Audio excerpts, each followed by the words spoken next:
غوث پاک نماز کے اندر باقاعدہ رفع الیدین کرتے تھے، اور یہ بھی ہم نے پچھلے سلسلوں میں بھی جوابات دیے کہ آپ حنبلی تھے۔ آپ اس حوالے سے کچھ یہ رہنمائی فرمائیں کہ کیا پیر اگر حنبلی ہو تو مرید کا بھی حنبلی ہونا ضروری ہے، کہ یا حنفی مرید وہ حنبلی پیر سے بیعت ہو سکتا ہے؟ نیز کیا طریقت میں بیعت اختیار کرنے سے کیا وہ فقہ کے بھی سارے معاملات مرید کو فالو کرنے ہوتے ہیں یا کیا ہے؟ یہ ہم ڈیٹیل کے ساتھ، تفصیل کے ساتھ خود غنیت الطالبین سے اس بات کو بیان کر چکے ہیں کہ سیدنا شیخ عبد القادر جیلانی غوث اعظم رحمۃ اللہ تعالی علیہ حنبلی فقہ پر تھے، اور آپ نے جگہ جگہ اپنے مذہب کو امام احمد بن حنبل کا جو مذہب ہے اسی کو قرار دیا ہے۔ تو امام غوث پاک رحمۃ اللہ تعالی علیہ یہ فقہ حنبلی کے مقلد تھے۔ امام احمد بن حنبل رحمۃ اللہ تعالی علیہ کی آپ تقلید کیا کرتے تھے، اور تقلید کا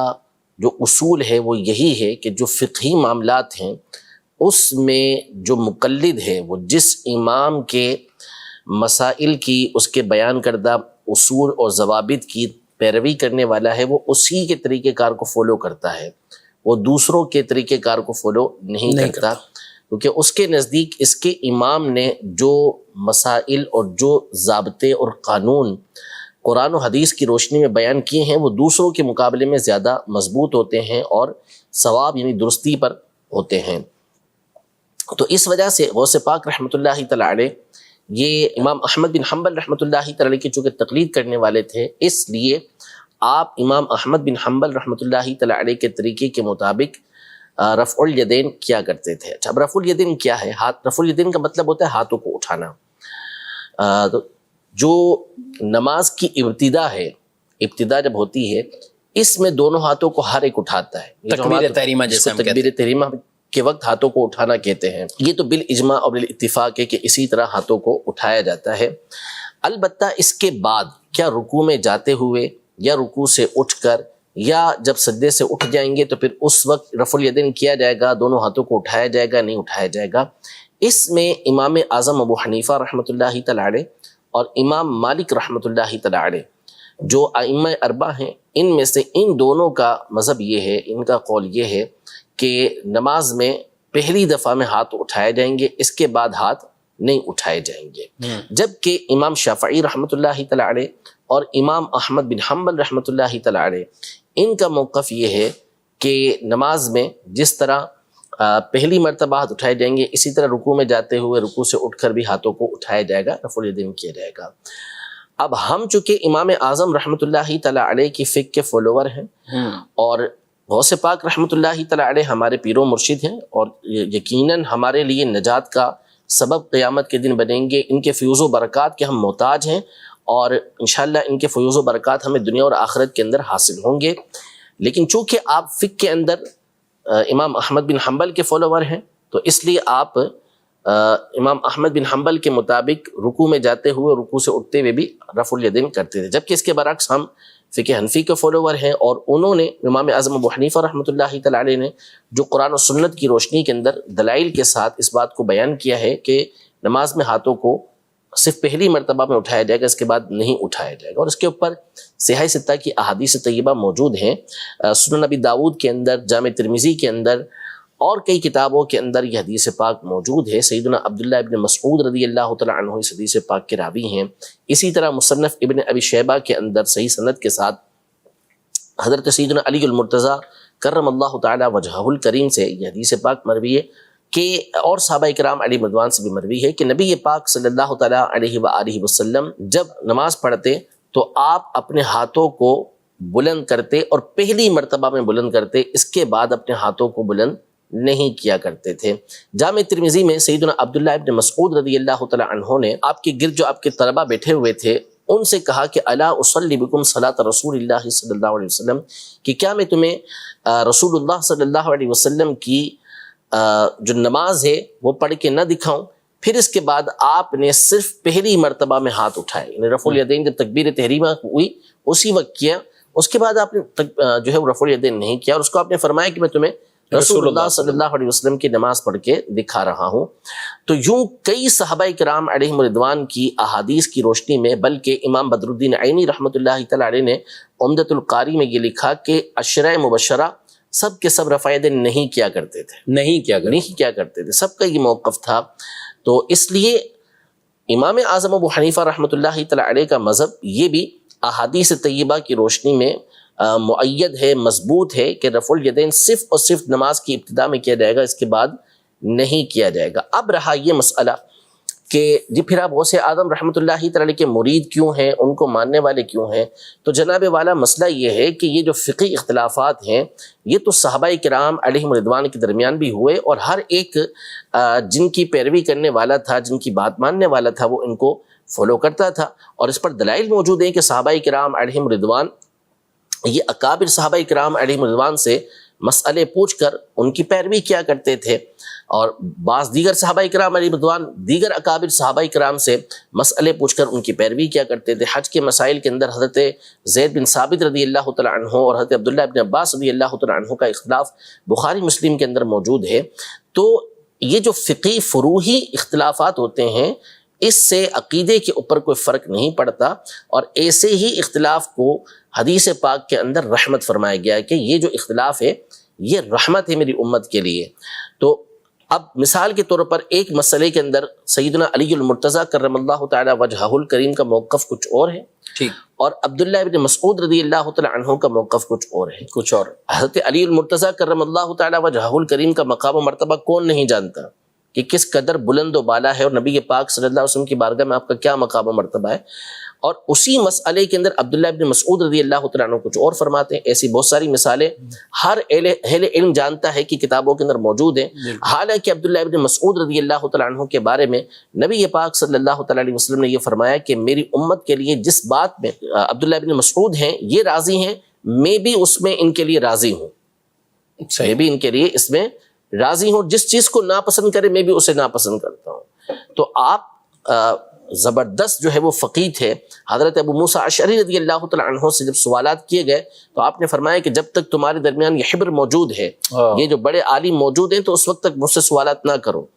تو اب یہ اختلافات کی بنیاد پر کیا ہم یہ کہیں گے کہ یا تو اب مولا علی کو لے لیں یا پھر عبداللہ بن مسعود رضی اللہ تعالیٰ عنہ کو لے لیں؟ ظاہر سی بات ہے کہ ایسا نہیں ہوگا، ٹھیک ہے نا. دونوں ہمارے سر کے تاج ہیں، لیکن یہ جو فروعی اختلافات ہوتے ہیں اس کے اندر جو ہے وہ کسی کی بھی جو پیروی کرتا ہے وہ اسی کے پیچھے پھر چلے گا. جہاں تک رہا عقیدے اور نظریے کا معاملہ، وہ ایک جداگانہ بات ہے، اس میں کبھی بھی اختلاف نہیں ہوتا کہ اصل عقیدے اور اصل نظریے کے اندر اختلاف ہو. ورنہ آپ فہرست پڑھتے چلے آئیں. میں نے پہلے بھی بیان کیا تھا کہ آپ مثال کے طور پر امام شافعی رحمۃ اللہ تعالی علیہ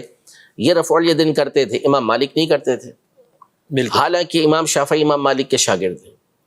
امام محمد بن حسن الشیبانی رحمۃ اللہ تعالی علیہ رفع الیدین نہیں کرتے تھے، حنفی تھے، لیکن امام شافعی ان کے شاگرد ہیں، وہ کرتے تھے. امام شافعی رحمۃ اللہ تعالی علیہ اس بات کے قائل ہیں کہ نماز میں امام کے پیچھے قرات کی جائے گی، سورۃ الفاتحہ پڑھی جائے گی، استاذ ہیں. لیکن امام احمد بن حنبل ان کے شاگرد ہیں، وہ کہتے ہیں نہیں پڑھی جائے گی، وہ منع کرتے ہیں. غوث پاک رحمۃ اللہ تعالی علیہ نے یہ مسئلہ لکھا بنیۃ الطالبین کے اندر. یہ حدیث پاک بھی نقل کی آپ نے کہ جب امام جو ہے وہ قرات کرے گا تو تم توجہ کے ساتھ سننا، وَإِذَا قَرَأَ فَانصِتُوا، تم توجہ کے ساتھ سنو. تو اب دیکھیں موقف کیسے مختلف ہے. امام احمد بن حنبل کا موقف کچھ اور ہے، امام شافعی کا موقف کچھ اور ہے، لیکن وہی ایک دوسرے کا ادب و احترام موجود ہے. وہ شاگرد ہیں، وہ استاد ہیں، تو کوئی اس کے اوپر آپس میں تان و تشنی نہیں ہے. تو غوث پاک رحمۃ اللہ تعالی علیہ کی ہم جو پیروی کرتے ہیں ان کو ہم اپنا پیر تسلیم کرتے ہیں، اور انشاءاللہ کرتے رہیں گے، اور اس کے فوائد ہمیں دنیا و آخرت کے اندر حاصل ہوں گے. تو وہ طریقت کے اعتبار سے ہے. باقی رہا جو فقہی مسائل ہوتے ہیں اس کے اندر ہم فالوور ہیں امام اعظم ابو حنیفہ رحمۃ اللہ تعالی علیہ کے. تو جیسا انہوں نے قرآن و سنت کی روشنی میں فرمایا ہم اس کی پیروی کرتے ہیں. اچھا ٹھیک ہے. اور جو کچھ روایات ہیں صرف ایک طرف کی وہ روایات پیش کر دینا کہ چاہے وہ بخاری شریف ہے یا مسلم شریف میں، تو اسی کو بیان کرنا اور اگلی دوسری روایات کو نہ بیان کرنا. جیسے آپ نے ان کتب کے حوالے بھی دیے ہیں کہ ابو داؤد شریف کے اندر، ترمذی شریف کے اندر، یا بطور خاص حضرت عبداللہ بن مسعود رضی اللہ تعالی عنہ جو کہ نبی پاک صلی اللہ علیہ وآلہ وسلم کے صاحب نالین والوسادہ تھے، حضور علیہ الصلوۃ والسلام کے جوتے اٹھانے والے، آپ علیہ السلام کا تکیہ اٹھانے والے، یہ اس لیے ان کو لقب ملا کہ یہ نبی پاک صلی اللہ علیہ وسلم کی صحبت میں اس قدر آپ رہے ہیں کہ ان کو جوتوں والا اور تکیہ اٹھانے والا، یہ خاص طور پر محدثین پوری کتابوں کے اندر ان کا یہ لقب موجود ہے اور اسی لقب سے یہ پہچانے جاتے ہیں۔ تو انہوں نے جو نماز پڑھ کے دکھائی تو اس میں بھی ترک رفع دین کا تھا۔ تو ایک طرف کی روایت بیان کرنا، دوسری نہ کرنا، آپ اس کو کیا کہیں؟ دیکھیں یہ تو اب ہم اس کو کیا کہیں، مسئلہ یہ ہے کہ یہ کام ہوتے ہیں مجتہدین کے جو وہ کر گئے، یعنی مطلب دلیل کا مطلب یہ نہیں ہوتا، علم جو ہے وہ فقط دلیل کا نام نہیں ہے، بلکہ علم جو ہے وہ دلیل سے استدلال کا نام بھی ہے۔ طریق دلیل کیا ہے، طریق استدلال کیا ہے، اس کی معرفت بھی یہ ضروری ہوتی ہے۔ صرف آپ ایک طرف کی دلیل چاہے عقیدے کے اندر ہو، چاہے وہ کوئی فقہی مسائل کے اندر ہو، جو فروعی مسائل ہیں اس کے اندر، بہت سے لوگوں کا یہی معاملہ عقیدے کے اندر بھی ہوتا ہے، وہ ایک طرف کی احادیث کو یا آیات کو دیکھیں گے، بولیں گے نہیں جی اللہ کے سوا کسی کو غیب کا علم نہیں ہے، جبکہ دوسری آیات کے اندر اس بات ہو رہا ہوتا ہے، ثابت ہو رہا ہوتا ہے، تو آپ ان کو بھی تو دیکھیں نا، اور دونوں کو دیکھ کے پھر آپ موقف بیان کریں گے نا کہ کیا اصل معنی بنے گا، کہ جہاں اللہ پاک کے لیے یہ فرمایا تو اس کا مطلب کیا ہے، اور اللہ پاک نے جب دوسروں کے لیے فرمایا تو اس کا مطلب کیا ہے۔ اسی طرح جو فقہی مسائل ہوتے ہیں اس کے اندر بھی جو مجتہدین ہوتے ہیں، ان کا یہ کام تھا کہ وہ تمام تر ادلہ کے اوپر غور و فکر کرتے تھے، پھر اس کے بعد ان کے سامنے جو مسئلہ منقع ہو کر آتا، بالکل واضح ہو کر آتا، وہ پھر امت کے سامنے بیان کرتے تھے۔ یہ ان کا طریقہ کار تھا۔ اب ایک جملہ بڑا یہ بعض لوگ کہتے ہیں کہ عرب دنیا کے اندر بھی اس طرح کا ایک جملہ بولا جاتا تھا، بولا جاتا ہے اب بھی۔ بعض لوگ کہتے ہیں کہ جی ہم وہ نماز پڑھیں کہ جو محمد الرسول اللہ صلی اللہ علیہ وسلم نے پڑھی،